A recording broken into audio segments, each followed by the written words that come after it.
yo creo que lo más importante es abrir la palabra de Dios. Estaba diciéndose hace un momento que mi convicción más profunda en este sentido es que tenemos que volver a la Biblia sin condiciones. Quiero recordaros, mis amados hermanos, que ser líder no importa en qué sector de la Iglesia, sea un líder de conducción, ancianos, sean líderes de servicio, diáconos en la Iglesia, no importa lo que seas. Ser siervo significa esencialmente ser humilde. La Iglesia de Cristo en nuestro tiempo está sobrada de grandes hombres, está necesitada de siervos simplemente. Cuando hablamos de servicio, hablamos de compromiso con Cristo, porque Él fue siervo. Cuando hablamos de grandeza, hablamos de algo distante de Jesús.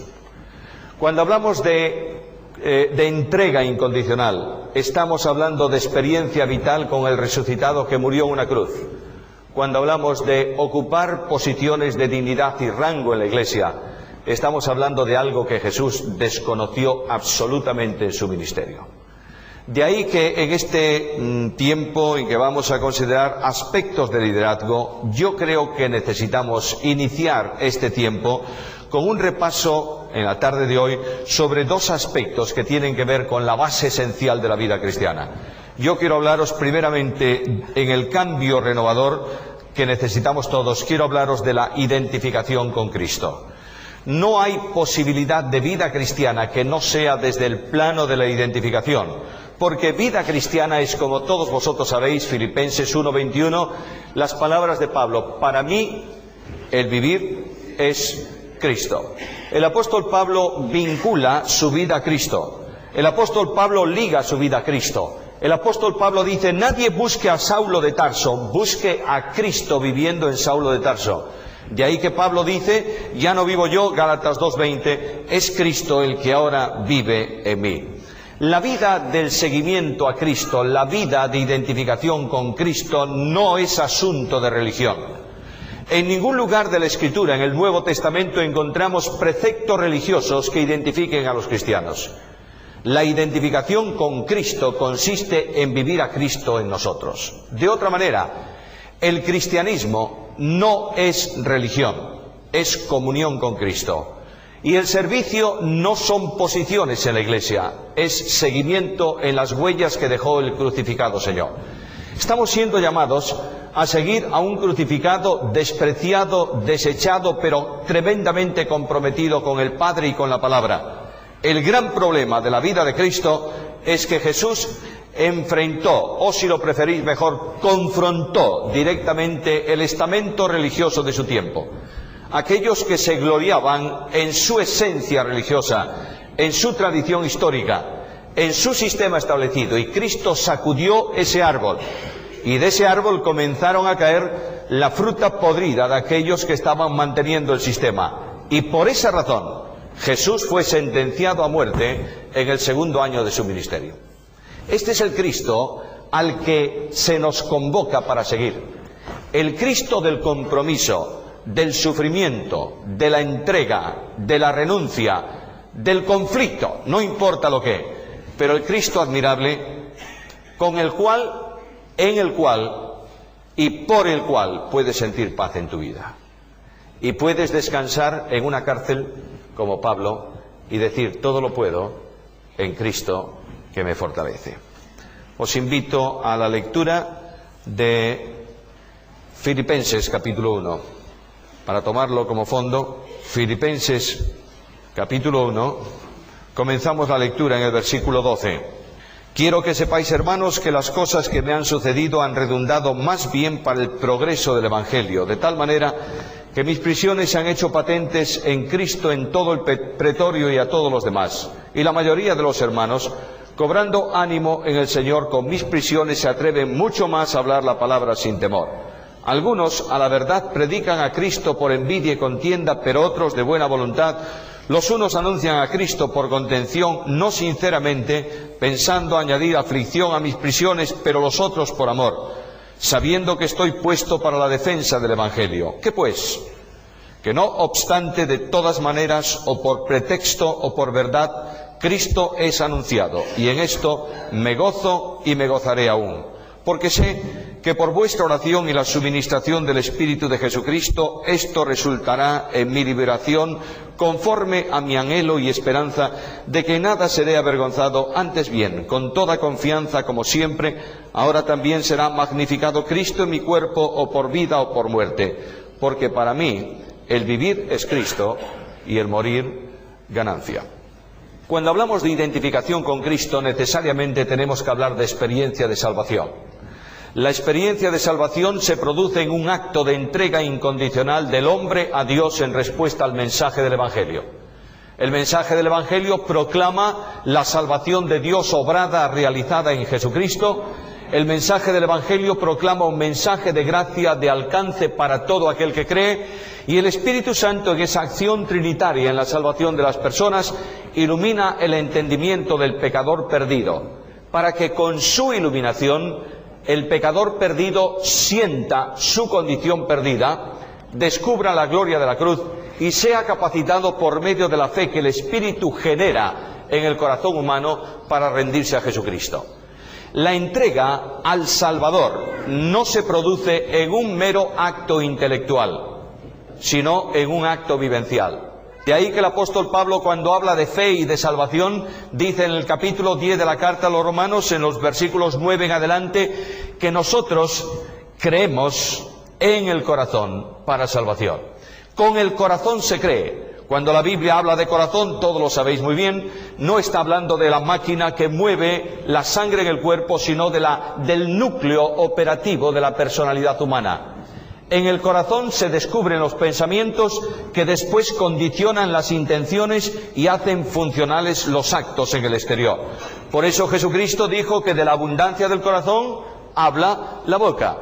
Ahora, cuando la Biblia dice que se entrega, se cree con el corazón, equivale a decir, ha rendido su vida incondicionalmente a Cristo. Todos vosotros sabéis muy bien que esa acción supera en todo la posibilidad humana. El hombre natural, a condición o a consecuencia de su pecado, es desobediente por naturaleza, hijo de ira, lo mismo que los demás. Hay una comunidad de hijos de ira por una razón específica, desobedientes y rebeldes a Dios. No hay en la historia de la humanidad desde el pecado ningún hombre, ninguna mujer que haya buscado de buen grado personalmente por mutuo propio a Dios mismo para encontrarse con Él. Lo primero que Adán hizo cuando pecó, ¿qué fue? Esconderse. Un poco más adelante el profeta Isaías dice, todos nosotros nos descarriamos como ovejas, cada cual se apartó por su camino. El sabio Salomón en el libro de Proverbios dice, hay camino que al hombre le parece derecho, su fin, camino de muerte. Alguien podrá decirme esta tarde, está refiriéndote a circunstancias históricas muy precisas del pasado. Ven conmigo a la carta a los Romanos, capítulo 3, versículo 10. No hay justo ni a uno. No hay quien entienda. No hay quien busque a Dios. En razón de que el hombre natural no busca a Dios, es Dios quien viene a buscar al hombre. Y en Lucas 19:10 se expresa esa verdad de esa manera, porque el Hijo del Hombre vino para buscar y salvar lo que se había perdido. Esa situación que intelectualmente puede ser asumida por el hombre, es para el hombre no regenerado locura. La palabra de la cruz, mensaje del Evangelio, es locura para los que se están perdiendo. De manera que el Espíritu Santo de Dios actúa en el interior del hombre para que primeramente sienta su situación de perdido pecador. Quiero recordarte, lo sabéis todos vosotros, que nadie se salva por saberse perdido. Solo se salva el que se siente perdido. En ese momento, la luz que brilla en el interior conduce al hombre en un acto sobrenatural a renunciar a su yo para rendirse a Jesús.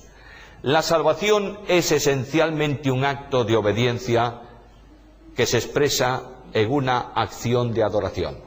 Ahí tienes el ejemplo de aquel ciego de nacimiento. Lo expulsan de la sinagoga, ¿cómo no? Se había atrevido a identificarse con el Nazareno. Y cuando es expulsado de la sinagoga, se encuentra en la calle a Jesús. Aquel diálogo tenso del Evangelio, ¿recordáis? Y de pronto Jesús le dice al ciego, ¿tú sabes quién es el Hijo de Dios? ¿Quién? ¿Quién es, Señor?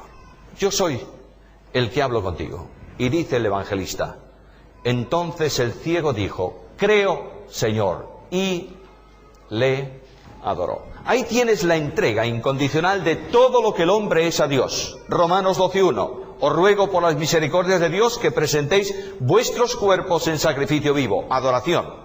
Cuando tú naces de nuevo, cambias automáticamente de condición y de posición.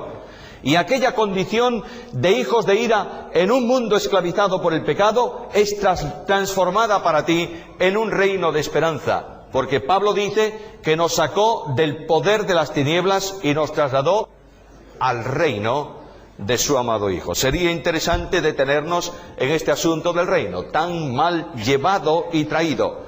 Quiero decirte con la autoridad de la palabra de Dios que todo creyente en Cristo está en el reino. Y que manifestaciones del reino como el milenio en el futuro son simplemente manifestaciones temporales de un todo que es el reino de Dios. Por tanto, al reino de Dios se llega, se alcanza, se introduce por una posición en Cristo, mediante la acción del Espíritu Santo en el bautismo que Él opera de cada creyente, introduciéndolo en Cristo. No solo para salvación, sino también para la formación de lo que hoy Dios está haciendo en el mundo, la formación de un cuerpo en Cristo que es la Iglesia del Señor. A partir de ese instante, el pecador está en Cristo. La salvación, el nuevo nacimiento, se produce necesariamente por contacto virtual con Cristo. La vida de Dios, que es la vida eterna, se comunica al hombre por el único mediador entre Dios y los hombres, que es Cristo. ¿Cuándo? Dice Pablo en Efesios capítulo 2, versículo 6 en adelante, dice el apóstol Pablo que juntamente con Él nos resucitó. Y asimismo nos hizo sentar con Él en lugares celestiales. El apóstol está diciendo de otra manera, expresada esa frase de otra forma: cuando nos juntó a Él, automáticamente se produjo una resurrección. Aquel muerto en delitos y pecados recibe la vida de Dios y de ahí en adelante es una persona que anda en novedad de vida. ¿Por qué razón? Porque la vida de Dios en Cristo se hace vida en ese cristiano.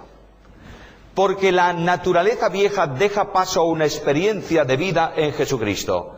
Y porque esa persona viene a ser participante de una experiencia vital tan tremendamente elevada, que el apóstol Pedro dice que por esas promesas de Dios hemos venido a ser hechos participantes de la divina naturaleza. Todos vosotros sabéis que hay dos elementos vinculantes en el seno trinitario. Una es la esencia, perfecciones incomunicables, Dios solo es omnipotente, Dios solo es omnisciente. Otra, la naturaleza. La naturaleza, que es vida comunicativa de las tres personas divinas, se nos comunica a los cristianos por medio de la experiencia de unión con Cristo. En Él estaba la vida, y esa vida se nos da a cada uno de nosotros. Por tanto, se produce, y debo terminar este primer punto, debo terminarlo ya, se produce una reorientación del cristiano en dirección a Dios. Muchas veces, a lo largo de los últimos años, me sorprendo de ver con qué énfasis tan colosal se ha pretendido una santificación por obras. Alguien va a decir: ¿qué estás diciendo? Muchas veces se predica, y tenemos que predicarlo, que la salvación es por gracia, ¿verdad? ¿Sí o no? Sí. ¿Y la santificación? Por gracia también. De manera que hemos tomado una parte de un texto y hemos dejado la otra parte del texto. Y hemos predicado con tremendo énfasis: ocuparos de vuestra salvación con temor y temblor. Y al poner un punto a ese texto, hemos incorporado un sistema normativo tan enorme que ha espantado de nuestras congregaciones adolescentes, ha hecho fracasar a jóvenes y ha hecho sentirse frustrados a los adultos. ¿Sabéis por qué? Porque la vida de santificación es exactamente igual que la vida de justificación. Solo eres santo en la medida en que vives a Cristo. El énfasis del texto es notorio. Pablo no puso un punto ahí. Pablo continúa con el versículo: ocuparos de vuestra salvación con temor y temblor, porque Dios es el que en vosotros produce el querer y el hacer por su buena voluntad. Necesitamos retomar urgentemente el mensaje bíblico de la identificación con Cristo en toda la dimensión de la palabra. No podemos hablar de vida cristiana victoriosa sin hablar de comunicación con Cristo. Porque veremos, Dios mediante, en el segundo tema, veremos que la identificación con Cristo es la única manera de vida victoriosa en las tres grandes áreas de esclavitud del hombre: el yo, el mundo y la carne. Por eso la orientación celestial de los cristianos, el apartarse del mundo y de sus cosas, no es problema o no es asunto de obediencia normativa, simplemente es de identificación con Cristo. ¿Cómo? Como nuestra vida está escondida con Cristo en Dios, ¿cuál es nuestra orientación? La orientación celestial. De ahí que Pablo diga en Colosenses 3:1, ya que habéis resucitado con Cristo, ¿qué? Buscad las cosas de arriba, donde está Cristo sentado a la diestra de Dios. Poned la vista en las cosas de arriba y no en las de la tierra, porque muertos sois y vuestra vida está escondida con Cristo en Dios. Qué sencilla es la vida cristiana. Qué enormemente simple es ser cristiano. Ser cristiano es simplemente caminar de la mano de Jesús. Ser cristiano es simplemente pedir que el Espíritu Santo de Dios reproduzca el carácter moral de Jesús en nuestra vida. Ser cristiano es simplemente sentir que tú eres no un adorador ocasional, sino un adorador permanente. Ser cristiano es entender con toda claridad que en la vida cristiana la adoración no es una actividad. La alabanza no es una actividad, sino que son actitudes que corresponden a un pueblo comprado por la sangre de Cristo. Cuando esto se produce, hay una consecuencia natural. El liderazgo es simplemente servicio. El liderazgo es hacer lo que Cristo hizo, servir por amor a aquella parcela del rebaño de Dios que Él ha puesto a nuestro lado para servirles dedicadamente. Ahora, ¿cuáles son las consecuencias de la identificación con Cristo? En primer lugar, la identificación con la muerte de Cristo produce necesariamente la recepción de poder para que el creyente haga morir en él lo terrenal. Gálatas capítulo 2, versículo 20. El apóstol Pablo dice: con Cristo estoy juntamente crucificado, y ya no vivo yo, mas vive Cristo en mí. Y lo que ahora vivo en la carne, lo vivo en la fe del Hijo de Dios, el cual me amó y se entregó a sí mismo por mí. La identificación en la muerte de Cristo produce para mí una cancelación absoluta de todo el sistema operativo de la vieja naturaleza que me seduce y me arrastra, me introduce y me conduce en el mundo. Veremos, Dios mediante, en la segunda parte, la práctica de esa liberación. La sepultura en Cristo produce en mí otro aspecto, y es que me retira de la esfera de influencia donde yo, como hombre natural, había vivido. Por tanto, en este mundo, bajo el control del príncipe del poder del aire, el creyente es retirado por medio de la identificación con la muerte de Cristo. Y la identificación con la resurrección de Cristo eleva a cada creyente a una posición de absoluta victoria en el Señor. Recuerda que el apóstol Pablo dice: yo quiero vivir una experiencia, el poder de su resurrección. ¿Creemos en la resurrección de Cristo? ¿Cómo? ¿Como dogma de fe o como experiencia de vida? ¿Hemos palpado el poder de su resurrección? El poder de su resurrección se aprecia en la iglesia primitiva. ¿Hay personas restauradas? ¿Hay limpieza dentro de la iglesia? ¿Hay personas sanadas por el poder de Dios? ¿Hay un pueblo que se extiende por el mundo en un mensaje misionero efectivo? ¿Por qué causa? ¿De qué manera? Porque el resucitado no era una realidad en la mente, sino en la experiencia de la iglesia. Y porque aquellos hombres tenían un tremendo poder en razón de que la única fuente de poder está en la resurrección de Jesucristo. Nosotros tenemos que valorar bien esta verdad bíblica esencial. Todo cuanto el hombre puede experimentar en la esfera del poder, todo cuanto la iglesia puede experimentar en la esfera del poder, todo cuanto la colectividad cristiana puede experimentar en la esfera del poder está vinculado con Cristo. El Espíritu Santo, como vicario de Cristo, hace efectivo ese poder. Pero indudablemente cuando Cristo resucita, el primer mensaje del resucitado fue sobre su poder. Todo poder, toda autoridad me es dada en el cielo y en la tierra. Cuando Pablo habla de humillación y ascensión de Jesucristo, Filipenses 2:5 en adelante, habla de poder. Recibió el nombre, que es sobre todo nombre, para que en el nombre de Jesús se doble toda rodilla de los que están en el cielo, en la tierra y debajo de la tierra, y toda lengua confiese que Jesús es Señor. Y en el poder de Jesús se hacían los actos de poder de la iglesia primitiva.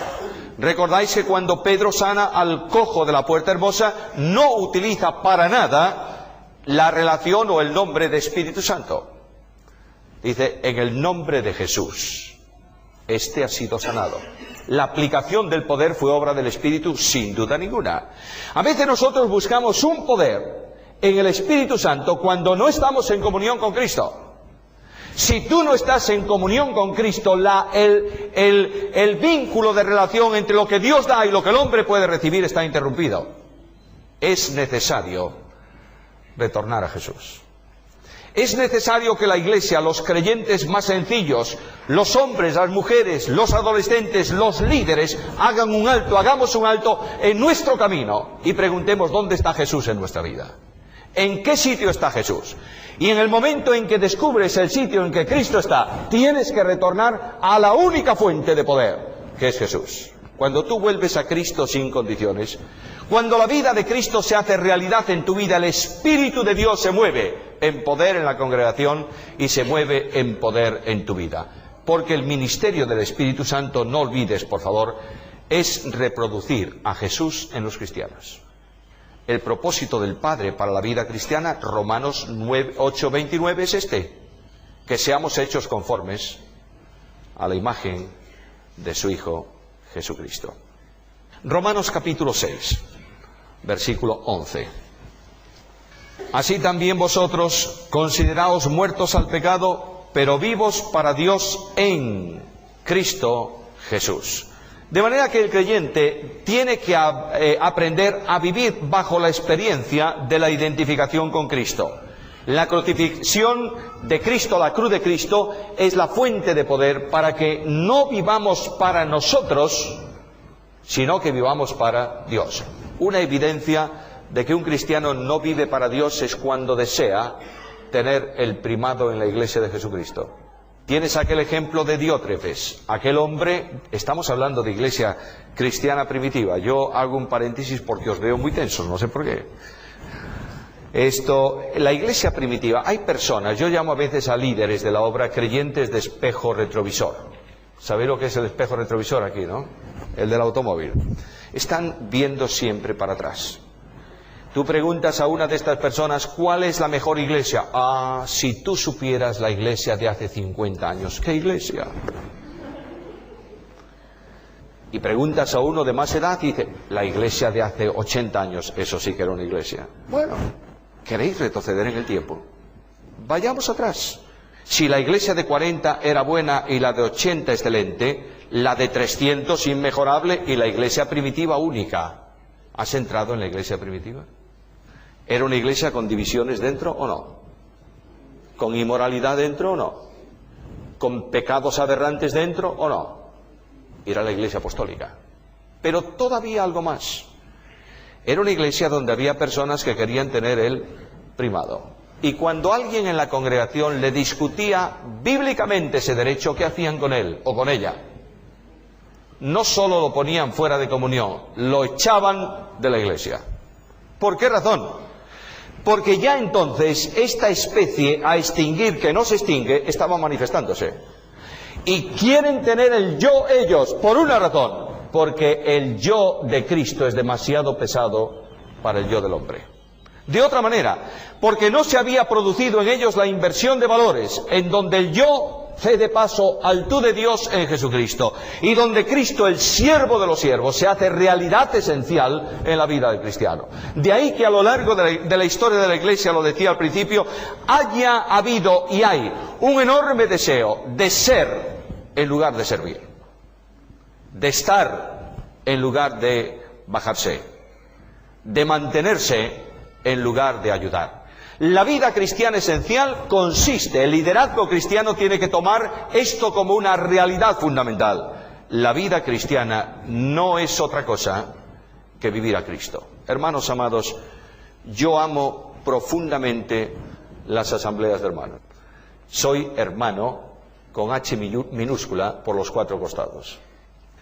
Mi tatarabuela, 5 generaciones atrás, era creyente, convertida por un misionero inglés de las asambleas de hermanos.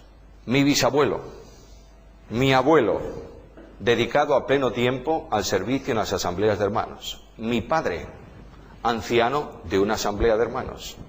Y para mayor gloria, yo nací en el apartamento de una asamblea de hermanos. Soy hermano por todos los lados. Ahora, me estoy dando cuenta que el movimiento de las asambleas de hermanos nace como consecuencia de una identificación con Cristo. Cuando aquellos hombres, 2 hombres y una mujer, yo no sé cuántos leyeron la historia del movimiento de las asambleas. Vamos a ver, yo quiero ver manos levantadas. Rara avis, hermanos. Estamos leyendo cualquier cosa. Voy a daros después, voy a pedir que alguien ponga luego la página web de nuestra iglesia. Y por favor, bajad el libro que se titula, de ahí de la web, bajad el libro que se titula Historia del movimiento de las asambleas. Y leedlo de una vez por todas. Y os enteraréis que las asambleas del tiempo actual muchas veces están en las antípodas de la realidad espiritual del movimiento de las asambleas al principio. Aquel grupo de personas estaba harto del sistema en donde estaban. Y dijeron, vamos a vivir la vida conforme a lo que Cristo determina. Y comenzaron a reunirse simplemente para una cosa: orar juntos, leer la Biblia, partir el pan. En Inglaterra, la cuna de las asambleas, hace 3 años se ha cerrado una asamblea cada 10 días. En ciertos lugares de nuestro mundo hispano, las asambleas están resurgiendo. Yo doy muchas gracias a Dios por eso. ¿Sabéis por qué? Porque han colocado el sistema fuera y han comenzado a vivir a Cristo. Porque el pueblo de Dios necesita urgentemente un volver a Jesús, con lo que eso significa. ¿Sabe lo que significa eso? Significa pagar un alto precio. Pero es Cristo quien viene a tu encuentro esta tarde y quien te pregunta directamente al fondo de tu alma: ¿qué estás viviendo tú? ¿Qué estás viviendo tú? Y Pablo dice, para mí el vivir es Cristo. Hay una consecuencia más. Romanos capítulo 12, por favor, versículo 1. Hermanos, os ruego, por las misericordias de Dios, que presentéis vuestros cuerpos en sacrificio vivo, santo, agradable a Dios, que es vuestro culto racional. ¿Sabéis que el texto ahí, esa palabra, esa traducción racional, significa también espiritual? Es decir, lógico, es vuestro culto lógico. Esta es la palabra. De manera que Pablo no está hablando de un sistema de culto, está hablando de una vida comprometida con Cristo. El culto cristiano es esencialmente una vida rendida al Señor. La manifestación colectiva es el culto eclesial, que puede expresarse en multitud de formas diferentes, conforme el Espíritu conduzca, pero esencialmente no hay culto colectivo sin vida rendida al Señor. Y aquí está el meollo de la cuestión.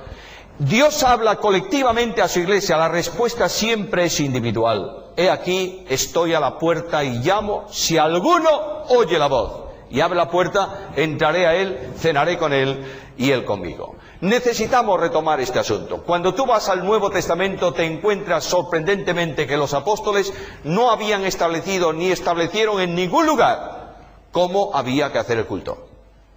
Hablaron, escribieron normas genéricas que deben estar presentes en cada culto. En cada culto debe estar presente la palabra de Dios, porque la alabanza del pueblo es respuesta a la voz de Dios. En cada culto debe haber confesión colectiva de la iglesia, en el sentido de decir: Señor, no somos dignos, lo reconocemos, pero pedimos tu ayuda para celebrar el culto.